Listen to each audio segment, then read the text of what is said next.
स्टोरीटेलच्या सर्व श्रोत्यांचं Sandeep Khare rarely heard ह्याच्या 4थ्या भागामध्ये मी मधुराणी पुन्हा एकदा स्वागत करते. संदीप, मगाशी आपण गप्पा मारत होतो मागच्या एपिसोडमध्ये ते होय. तुझ्या मित्राविषयी, म्हणजे हो. खरं तर त्या अनादी अनंत कालापासून अस्तित्वात असणाऱ्या त्या तत्वाशी तुझं जे एक मित्रत्वाचं नातं आहे ज्याला तू मित्रच करून टाकलास, हे अमेझिंग आहे खरं. कारण आपण नेहमीच आपण त्याच्या पुढे स्वतःला खूप लहान पाहतो किंवा शरण जातो किंवा वाकून नमस्कार करतो. त्या तत्वाच्या तू खांद्यावर हात टाकून त्याच्याशी मैत्री केलीस. हे असंच खरं तुझं आणि ईश्वराचं नातं आहे का? तू कसं आहेस मुळात, आस्तिक नास्तिक? मी आस्तिक आहे. हं. देव म्हणा, तो म्हणा, त्याच्यावरती माझा विश्वास आहे, पूर्णतः विश्वास आहे. फक्त त्याची व्याप्ती लक्षात येत नाही. ती येत नाहीच असं सगळे सांगतात. ती आकळायचं असेल तर जन्मानुजन्म तुम्हाला साधना, भक्ती या ज्या सगळ्या गोष्टी आहेत त्या करायला लागतात. व्यवहाराच्या चष्म्यातून बघताना खूप विसंगतीही दिसतात या तत्वामागच्या ज्या आहेत. अगदी. तर परवाच ती घटना वाचली. त्या हत्तीला अननसामध्ये फटाके घालून खायला दिले. हं. आणि असं म्हणतात की प्रत्येक गोष्टीमध्ये ईश्वर आहे. हं. त्या हत्तीमध्ये पण आहे आणि त्या अननसामध्ये पण आहे आणि ते खायला देणाऱ्यामध्ये पण आहे. पण ते अननस असले खायला घालणारा जर का तो असेल तर नको बाबा, हं. पुन्हा विचार करूया. हं. हं. हे कुठेतरी या श्रद्धेला छेद जात राहतो किंवा प्रश्न छेद विचारावेस. जातो, प्रश्न पडत राहतात.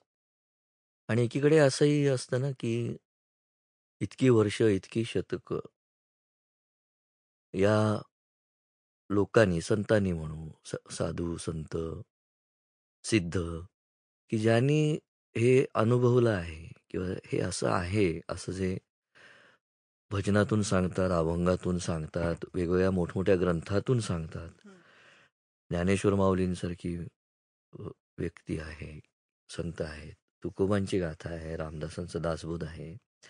तर ही सगळी मंडळी ज्यांनी अनुभव घेतलेत त्यांनी एवढा मोठा पसारा मांडून जर का हे पदोपदी सांगितलं आहे की असं तत्व आहे, तर काहीतरी तर असणार त्याच्या मागे. म्हणजे जी अध्यात्मातली भोंदूबाजी आपण बघतो ती बाजूला केली तरी सुद्धा हे जे निखळ शब्द मागे उरतात यामागे काहीतरी अनुभव प्रामाण्य असणार. त्याशिवाय एवढा खटाटोप करायची किंवा एवढी आच लागायची त्यांना काही गरज नाही.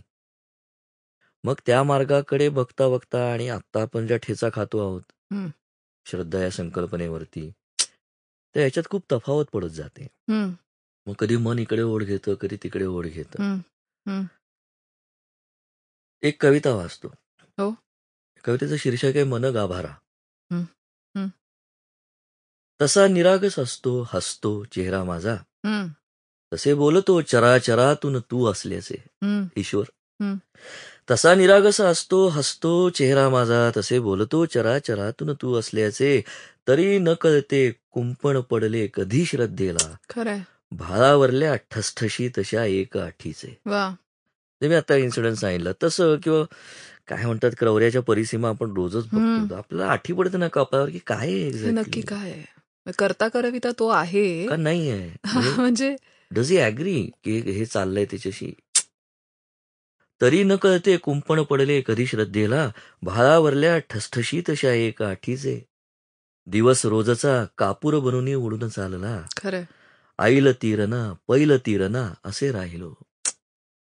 म्हणजे मध्येच श्रद्धा मध्येच अश्रद्ध, की दिवस रोजचा कापूर बनून उडून चालला, आईल तीरना पैल तीरना असे राहिलो, समजत नाही मागायचे काय म्हणून देणाऱ्याच्या घरात जाऊन उगी राहिलो.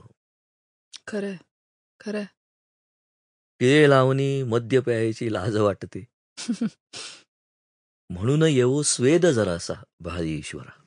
वा वा. विसंगती वागण्यातली, म्हणजे नवस करायचे किंवा एकीकडे सकाळी पूजा करायची, रात्री पार्टी करायची, हे योग्य आहे का अयोग्य आहे, चुकतंय काय, फंडामेंटली काही चूक किंवा बरोबर आहे का नाही. Sample complete. Ready to continue?